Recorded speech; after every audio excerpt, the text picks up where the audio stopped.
Hello everyone, मैं हूं doctor Amrita हमीने और घर घर में आयुर्वेद इस श्रृंखला में आप सभी दर्शकों का हार्दिक स्वागत है।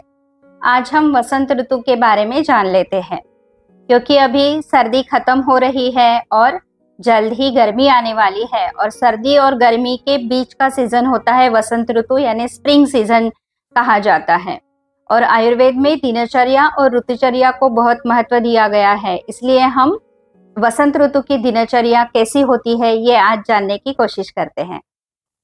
जब भी एक ऋतु खत्म होकर दूसरा ऋतु शुरू होता है तो उसमें बीच का जो काल होता है उसको ऋतु संधि काल कहा जाता है। और इस ऋतु संधि काल में बहुत सारी बीमारियां होती हैं, क्योंकि हम बहुत ही जल्दी आने वाले ऋतु की लाइफस्टाइल हम जल्दी शुरू कर देते हैं। जैसे कि अभी थोड़ी सी गर्मी शुरू हो गई तो हम कूलर लगाएंगे, एसी चलाएंगे, आइसक्रीम खाएंगे। इस तरह से लाइफस्टाइल तुरंत चेंज करने से हमें अलग अलग बीमारियों का सामना करना पड़ता है, इसलिए ऋतुचर्या का पालन करना बहुत जरूरी होता है। अब वसंत ऋतु में क्या होता है कि शरीर में जो हमारे कफ जमता है, ठंडी के दिनों में हमारे शरीर में कफ जमता है, वो कफ सूरज की गर्मी से वसंत ऋतु में पिघलने लगता है। और वसंत ऋतु में आयुर्वेद के अनुसार कफ का प्रकोप काल कहा गया है।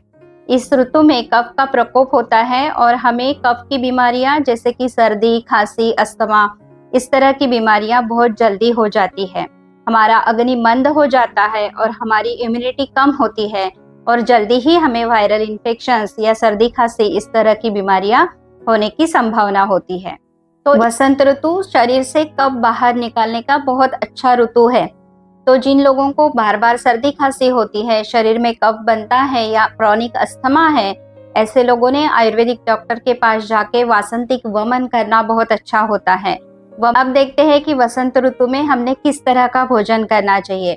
वसंत ऋतु में हमारा अग्नि मंद होता है तो हमने सुपाच्य भोजन और पाचक हल्का भोजन लेना चाहिए। गरिष्ठ भोजन हमने अवॉइड करना चाहिए।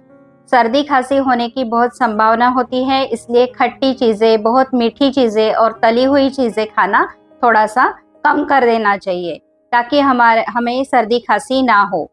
इस ऋतु में दूध से बने हुए पदार्थ भी कम खाना चाहिए, क्योंकि दूध से बने पदार्थों से कफ बढ़ने की शंका ज्यादा होती है।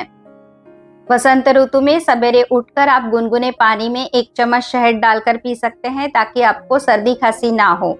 गुनगुने पानी में जिनको डायबिटीज है वो शहद के अलावा हल्दी डालकर पी सकते हैं, ताकि आपको कफ ना बने, आपका पाचन भी ठीक रहे। और हल्दी डिटॉक्स करती है बॉडी, एंटीबायोटिक भी है, तो ये आपके शरीर पर बहुत अच्छा असर करती है। इस ऋतु में पुराना गेहूं, जौ, पुराना शहद, ये खाना शरीर के लिए बहुत अच्छा होता है। इस ऋतु में धीरे धीरे धरती का तापमान बढ़ता है और वातावरण की नमी खत्म होते जाती है, वातावरण रूखा होता जाता है, इसलिए हमारी त्वचा बहुत रुखी होती है, फटती है, और इसलिए हमें वसंत ऋतु में अभ्यंग करना बहुत अच्छा होता है। शरीर को मुलायम रखने के लिए हल्के तेल से मालिश करना और गुनगुने पानी से नहाना, उपटन लगाना, इस तरह की बातें अगर हमने की तो हमारी त्वचा सुंदर और मुलायम रहे। इस ऋतु में शरीर से कफ बाहर निकालने के लिए हल्का व्यायाम करना भी बहुत अच्छा होता है। सवेरे उठकर वॉकिंग है, जॉगिंग या योगा अगर आप करते हो तो आपके शरीर से कफ बाहर निकलने में बहुत सहायता होती है। शरीर के सभी अंग प्रत्यंगों को अच्छा ब्लड सप्लाई होता है और कफ बाहर निकालने में सहायता होती है। वसंत ऋतु में आने वाला त्योहार यानी गुड़ी पाड़वा यानी चैत्र पाड़वा होता है, और इस दिन भी हम लोग मीठे नीम की पत्तियां कूटकर उसमें काली मिर्च का पाउडर डालकर उसकी गोलियां बनाकर खाने का रिवाज है। ऐसा करने से भी हमारे शरीर का कफ और पित्त कम हो जाता है और हमारा अग्नि प्रदीप्त होता है। तो हमारे जो त्योहार भी है वो इस तरह से बनाए गए हैं कि उससे हमारे सेहत को भी फायदा होता है, और उस त्योहार के दिन जो भी चीजें बनाई जाती है वो उस ऋतु के अनुसार हमारे सेहत के लिए फायदेमंद होती है।